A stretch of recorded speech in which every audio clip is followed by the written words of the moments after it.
어떤 감정일까요? 어두운 터널 같은 느낌이 들지요. 우리가 율법을 죄가 이용해서 우리로 하여금 사망에 이르게 하고 죽음에 이르게 하고 죄 가운데 거하게 한다.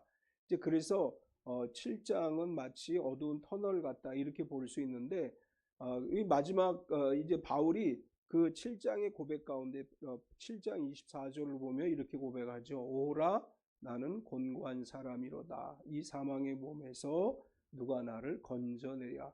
아주 절망적인 탄식이죠. 내가 하나님 말씀대로 살길 원합니다. 그런데도 불구하고 나의 모습은 내 안에 있는 두 개의 법이 싸우고 있다. 이런 고백을 했습니다. 바울이 7장에서 이야기하려고 했던 것은 내 힘으로 율법을 지키려고 했는데 결국은 죄가 나를 이용해서 실패하게 만든다. 이제 그런 이야기를 한 것이다. 이렇게 볼 수 있고, 8장은 이제 또 새롭게 전개가 됩니다. 7장에서 가장 많이 사용되어진 단어가 나라고 하는 단어예요. 나라고 하는 단어가 30번이 넘게 등장을 해요. 반면에 8장에서는 성령이라고 하는 단어가 20번 넘게 등장을 합니다. 7장은 나의 실패를 이야기했다면 20장에서는 성령을 통한 하나님의 승리를 이야기했다. 이렇게 볼 수 있습니다. 어둠 밤이 지나면 찬란한 태양이 떠오르는 것처럼 7장에서의 어둠을 이야기했던 바울은 8장 1절에서 아주 위대한 선언을 해요. 1절을 보면 그러므로 이제 그리스도 예수 안에 있는 자에게는 결코 정죄함이 없나니. 7장에서는 죄가 내 안에서 율법을 이기고 나로 이 죄와 싸우게 만든다 이렇게 고백했다면, 그 모든 과정을 거치고 나서 8장에 들어서서 그러나 예수 그리스도 안에 있는 자들은 결코 정죄함이 없다 이렇게 선언하면서 바울은 이제 8장에서 이런 이야기를 우리에게 하고 있습니다. 육신의 생각을 버리고 영의 생각을 따라 살아가야 된다. 오늘 말씀은 죄로 인해 곤고함을 느꼈던 인생이 생명과 평안을 얻게 되는 것에 관해서 기록을 했습니다. 오늘 본문에 보면 육신을 따라 살아갈 것인가 영을 따라 살아갈 것인가에 관해서 바울이 이야기를 합니다. 우리가 육신을 따라 살게 되면 결국은 멸망에 이르고 영을 따라 살아가게 되면 생명에 이르는 것이다. 성경에는 중간지대가 없지요. 성경에는 믿음이 아니면 불신이에요. 그 중간지대, 믿음도 아니고 불신도 아닌 중간지대는 존재하지 않습니다. 우리는 세상을 살면서는 그렇게 얘기하죠. 가만히 있으면 중간은 간다. 이 세상에 살면서는 그냥 중립지대가 되고 싶어요. 이것도 싫고 저것도 싫고 가운데 적당히 가운데를 유지하면 세상 사는데 어려움이 없다 이렇게 생각해요. 어느 한쪽에 치우치다 보면 손해를 볼 수 있지만 중립지대에 머물면 손해가 없다. 그런데 믿음에는 그렇지 않다는 거예요. 믿음은 차든지 덥든지예요. 믿든지 안 믿든지 둘 중에 하나만 존재하는 것이지 중간 지대가 존재하지 않는다. 따라서 우리에게 두 가지 중에 하나를 선택해야 된다. 이렇게 이야기를 해요. 육신을 따라 살든지 영을 따라 살든지 둘 중에 하나를 선택하라. 5절을 보면 이렇게 바울이 이야기해요. 육신을 따르는 자는 육신의 일을, 영을 따르는 자는 영의 일을 생각하나니. 우리가 영의 생각과 육신의 생각을 하며 살아갈 수밖에 없다고 이야기하면서 6절은 이렇게 얘기해요. 육신의 생각은 사망이요 영의 생각은 생명과 평안이니라. 육체로 따라 살아가는 사람은 육신의 생각을 하는데 그 결말이 뭐냐? 사망이다. 반면에 영의 생각을 가지고 영을 따르는 자들에게는 생명과 평안이 있다. 이렇게 말씀을 합니다. 오늘 이 말씀을 중심으로 해서 영의 생각은 생명과 평안이다. 이런 제목으로 말씀을 나누려고 하는데, 바울은 오늘 본문을 두 가지로 분명하게 나누죠. 육신의 생각과 영의 생각. 먼저 첫 번째로 육신의 생각에 대해서 바울이 이야기를 해요. 우리가 육신을 따라 사는 사람들이라면 육신의 생각을 하게 된다. 그러면서 육신의 생각은 어떤 것이냐? 육신의 생각은 결국 무엇이냐? 이렇게 이야기하면서 육신의 생각은 하나님과 원수가 된다. 이렇게 이야기를 합니다. 7절을 보면 육신의 생각은 하나님과 원수가 되나니 이는 하나님의 법에 굴복하지 아니할 뿐 아니라 할 수도 없음이라. 육신의 생각의 첫 번째 특징은 하나님과 원수가 되는 것이다. 육신의 생각이 왜 하나님과 원수가 되냐 하면 육신의 생각은 하나님을 인정하지 않아요. 육신은 하나님을 인정하지 않고 부인해요. 육신에 속한 사람은 육신의 생각이라고 하는 것은 다르게 표현하면 정욕이라고 하는 거죠. 육신이 원하는 삶을 살아가기 때문에 하나님을 인정하지 않아요. 그리고 결국은 육신의 생각을 따라 살아가는 사람들은 하나님을 대적하게 됩니다.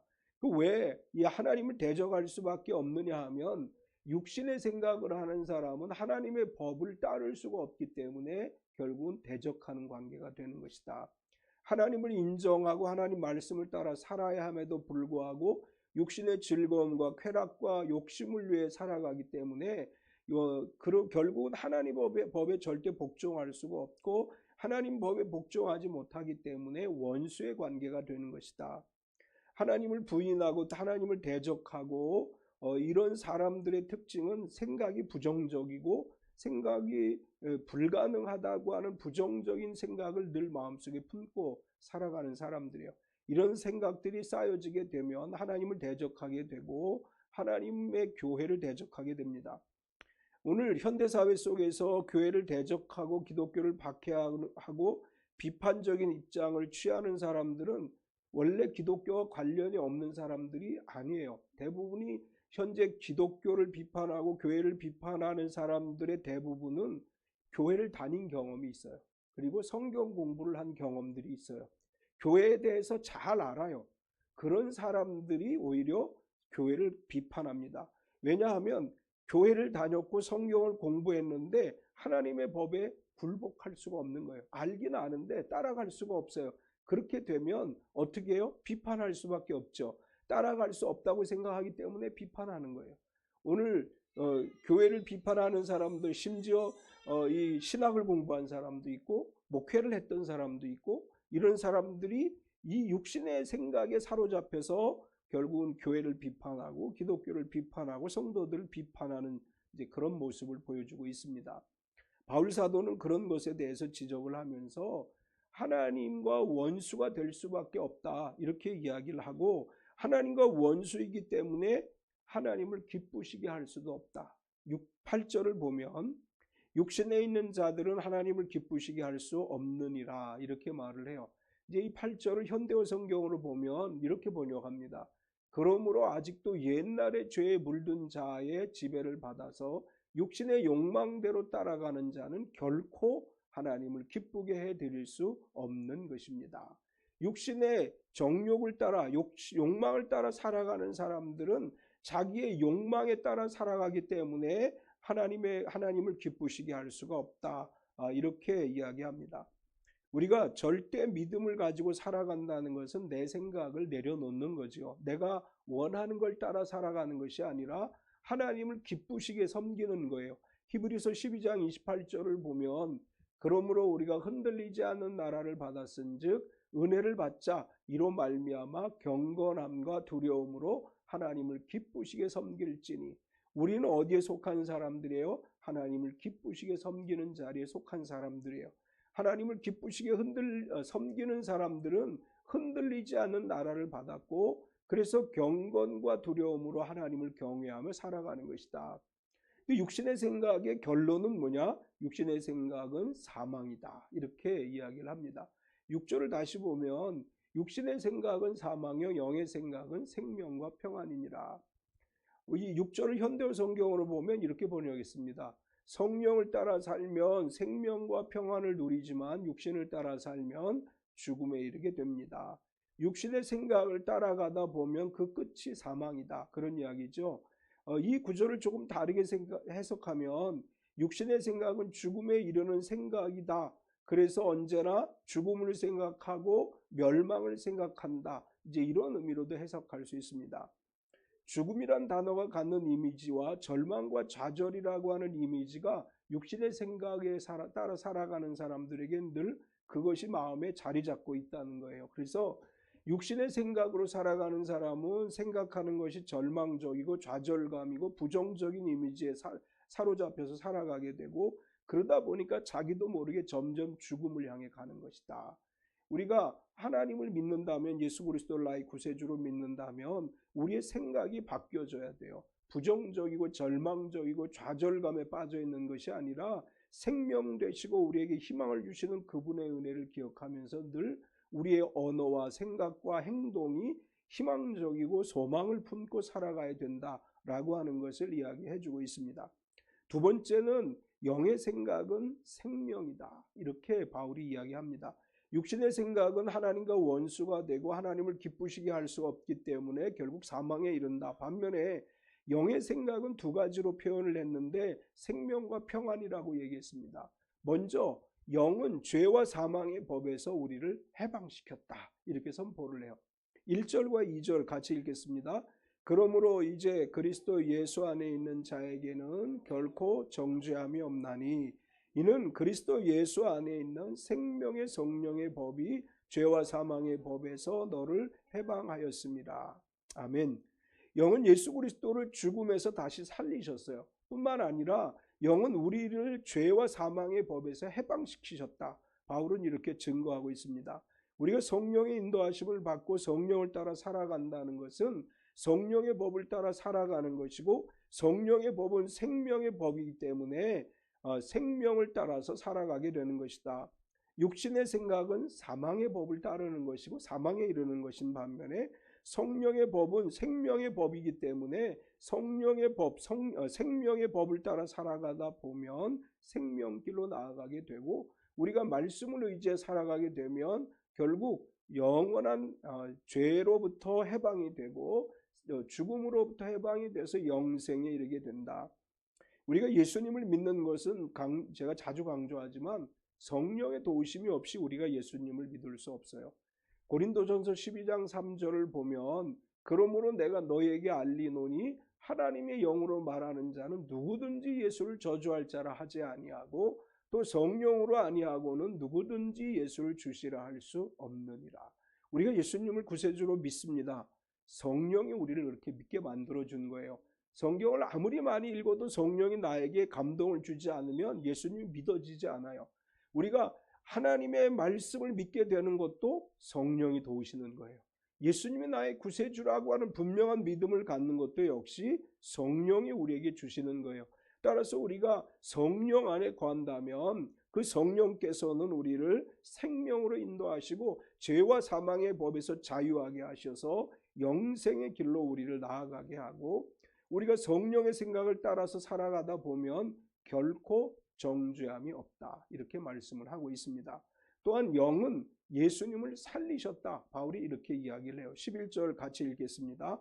예수를 죽은 자 가운데서 살리신 이의 영이 너희 안에 거하시면 그리스도 예수를 죽은 자 가운데서 살리신 이가 너희 안에 거하시는 그의 영으로 말미암아 너희 죽을 몸도 살리시리라. 아멘. 성령은 사망 권세를 깨뜨리시는 분이에요. 성령은 사망 권세의 무덤을 깨뜨리고 죽으신 예수 그리스도를 부활하게 하신 영이다, 이렇게 설명을 해요. 죽음도 감히 삼킬 수 없는 강력한 에너지가 성령에게 있습니다. 우리의 죄를 대신 짊어지시고 십자가에 달려 돌아가신 예수 그리스도를 살게 하신 것이 생명의 성령의 법이다, 이렇게 말씀을 하고, 예수 그리스도를 다시 살리신 그 영으로 우리 죽을 몸도 다시 살리신다, 이렇게 말씀을 했어요.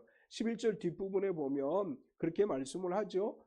예수를 죽은 자 가운데서 살리신 이가 너희 안에 거하시는 그 영으로 말미암아 너희 죽을 몸도 살리시리라. 이제 5절에서 영을 따르는 자는 영의 일을 생각하는데, 영을 따른다고 하는 것은 죽은 자 가운데서 다시 살리신 영을 이야기하는 것이고, 그 영은 우리를 생명으로 인도하십니다. 우리가 예수 그리스도를 믿고 이 땅에서 성령의 인도하심을 받으며 살아가게 될 때 성령은 우리로 하여금 저 천국에 이르러서 주님과 더불어 영원한 생명을 얻게 하신다. 이것이 바로 성령이 역사하시는 것이고 이것이 성령의 생각이다. 성령께서 우리에게 주시는 것은 미래의 희망이에요. 성령께서 우리에게 주시는 것은 미래에 대한 소망이에요. 우리 예수 그리스도 안에 거하는 모든 사람들은 절망을 따라 살아가는 것이 아니고 절망에서도 희망을 보는 사람들입니다. 하나님은 성령을 통해서 우리가 희망을 갖고 살아가기를 원하셔요. 늘 우리의 입술의 언어가 부정적이지 않아야 되고 우리의 말이 늘 하나님의 말씀 안에서 희망을 볼 수 있어야 된다.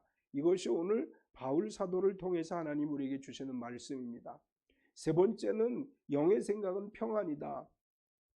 영의 생각은 생명이고 또한 평안이다 이렇게 말씀했어요. 성령으로 인도함을 받고 성령께서 주시는 대로 생각하면 평강을 누린다고 하는 것이죠.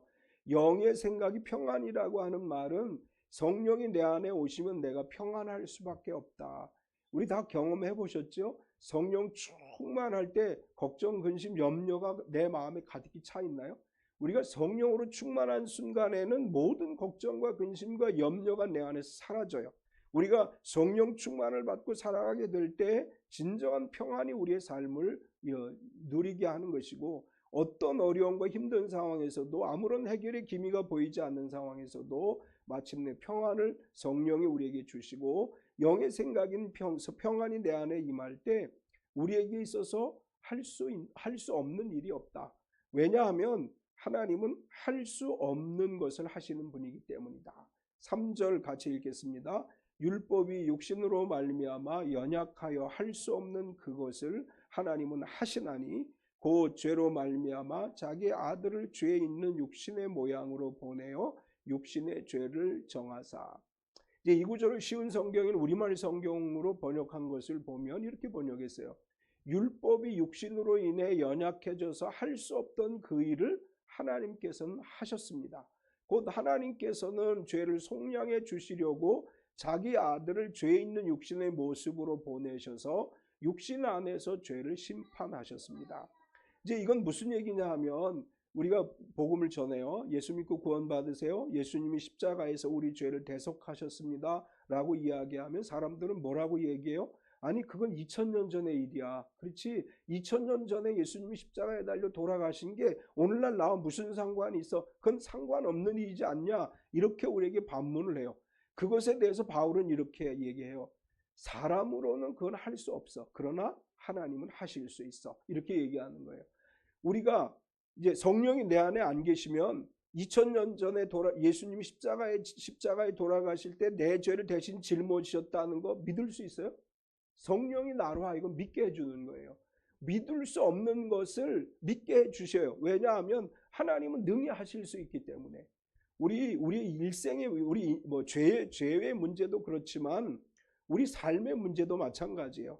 내 안에 성령이 오시면 불가능을 가능케 하시는 하나님의 능력을 경험하게 될 것입니다. 우리가 계속 좌절감을 느껴요. 늘 여러 가지 어려운 상황에 직면하게 되면 늘 불평과 불만과 그런 마음에 가득 찬 그런 생각들을 갖게 돼요. 1970년대 말 80년대 한국 교회 안에서 가장 많이 우리 교회에서 가장 많이 불렀던 찬양이 이런 찬양이에요. 불평 불만과 환멸 가득 찬 세상에서 나는 무엇을 위해 사는가. 제가 굉장히 그걸 많이 불렀어요. 20대 때 굉장히 가사에 빠져가지고 늘 그저 그때 막 대학생들 데모도 많이 하고 그럴 때인데, 이 불평 불만과 환멸 가득 찬 세상에서 나는 뭘 위해서 하는가. 우리가 뭐 때문에 살아요? 성령 때문에 사는 거예요. 하나님의 말씀이 우리로 하여금 그런 것들을 이기게 하셔요. 오늘날도 살다가 보면 불평할 일 많잖아요. 오늘 살다가 보면 도저히 불가능해 보여. 그런데 하나님은 하실 수 있습니다. 하나님은 능히 이루시는 분이에요. 하나님께서 내 안에 계시다고 하는 확신을 가지고 하나님이 주시는 평안을 누리며 살아가는 삶이 되시기 바랍니다. 또한 그리스도의 사람이 되게 하셔요. 성령님께서는 9절을 보면 만일 너희 속에 하나님의 영이 거하시면 너희가 육신에 있지 아니하고 영에 있나니 누구든지 그리스도의 영이 없으면 그리스도의 사람이 아니라.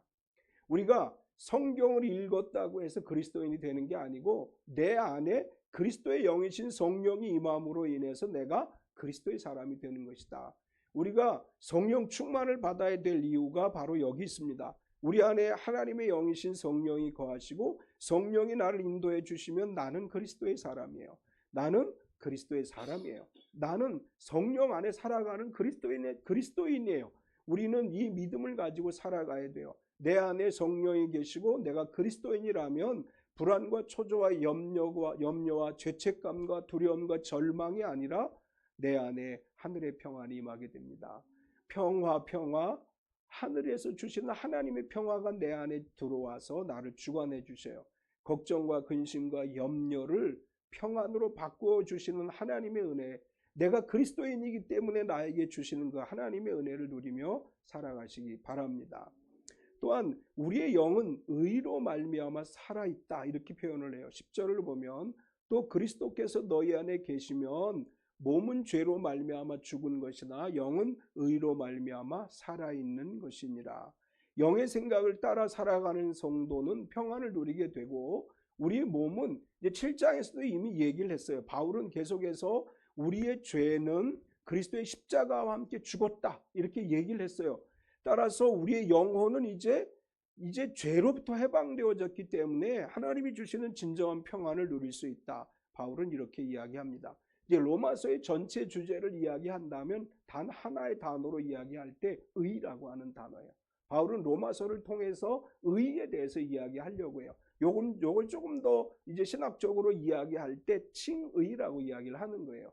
바울은 하나님께서 죄 많은 우리 인생들을 위해 예수 그리스도를 이 땅에 보내주셨고, 예수 그리스도를 믿음으로 말미암아 죄로 살아가던 나를 의롭다고 인정해 주셨다. 그래서 바울은 이 로마서를 통해서 우리에게 칭의라고 하는 것을 이야기해 줘요. 우리는 연약해요. 세상에 살아가고 있기 때문에 7장에서 바울이 고백한 것처럼 여전히 내 안에 갈등이 있어요. 내 안에 여전히 영적 싸움이 있어요. 그럼에도 불구하고 내가 영의 생각을 하면서 살아가게 될 때 죽음이 아니라 생명에 이르게 되는 것이고, 두려움과 염려가 아니라 평안 가운데 살아가게 될 줄 믿습니다.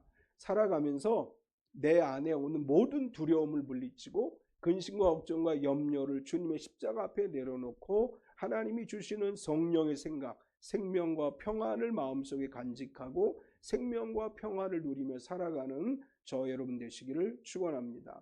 우리 같이 한번 통성으로 기도합시다. 하나님, 우리가 걱정이 너무 많아요. 근심거리도 너무 많고 두려움도 많고 뭘 어떻게 해야 될지 알지 못합니다.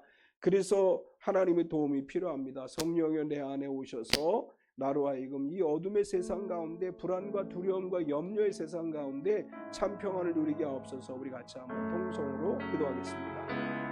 할렐루야. 거룩하신 하나님 감사합니다. 주님의 크신 은혜와 사랑을 우리가 바라보며 오늘 이 시간도 주 앞에 나와 예배하며 말씀을 들었습니다. 성령 하나님, 우리 마음에 평강을 주시옵소서. 우리가 성령의 생각을 따라 살아가는 사람들이 되게 하셔서 근심과 걱정과 염려와 두려움을 다 내려놓고 하나님이 주시는 하늘의 평안을 누리며 살아가는 삶이 되게 하여 주시옵소서. 진실로 하나님의 은혜가 우리에게 필요합니다. 살아가는 삶의 순간순간마다 두려움과 걱정과 염려가 우리 마음에 가득합니다. 성령님 오셔서 우리 마음에 있는 모든 두려움과 염려와 걱정을 다 물리쳐 주시고 우리 안에 그리스도 예수의 평안이 임하게 하시고 하나님이 주시는 평강이 임하게 하여 주시옵소서. 하나님, 우리에게 평안을 주시는 분이십니다. 성령 우리에게 평안을 주십니다. 성령의 생각은 평안입니다.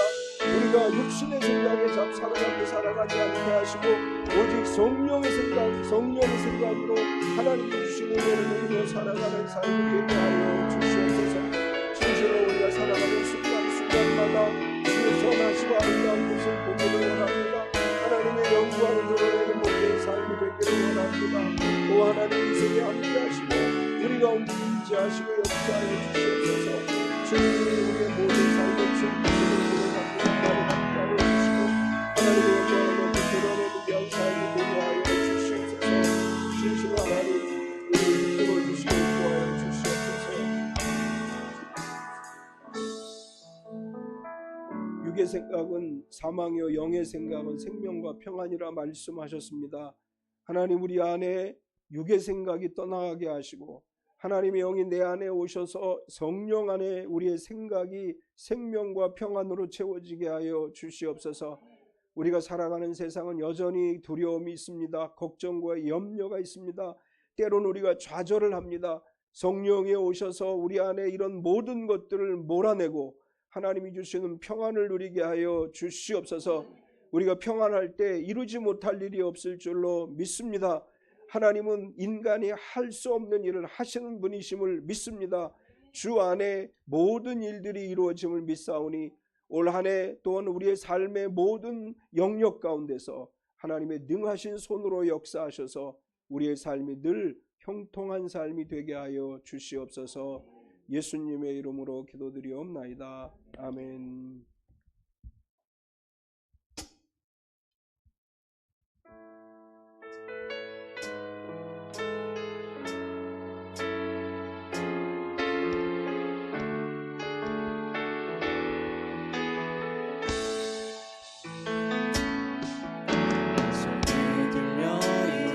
지팡이 사용하셔서 주님만이 주 되심을 나타내소서. 맡겨주신 사명을 감당할 힘을 주시고 주 이름만 높이게 하소서. 완악한 세상에서 믿음을 지키는 자로 선하신 주 의지하여 살게 하소서. 거룩한 백성 구별된 자녀로 구별된 주의 자녀로 오직 주 이름만 따르게 하소서. 나의 하나님 그는 여호와 유일하신 이름 그 위대하신 찬양해. 세상 속에서 구별된 자로 주가 주 되심을 나 선포하리라. 나의 하나님 그는 여호와 나의 하나님 그는 여호와 유일하신 이름 그 위대하신 찬양해. 세상 속에서 구별된 자로 주가 주 되심을 나 선포하리라.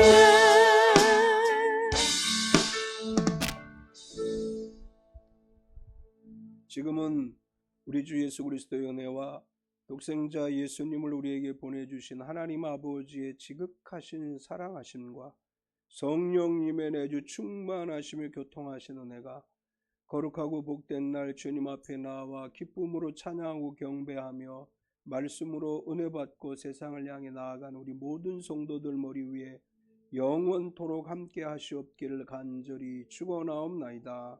아멘.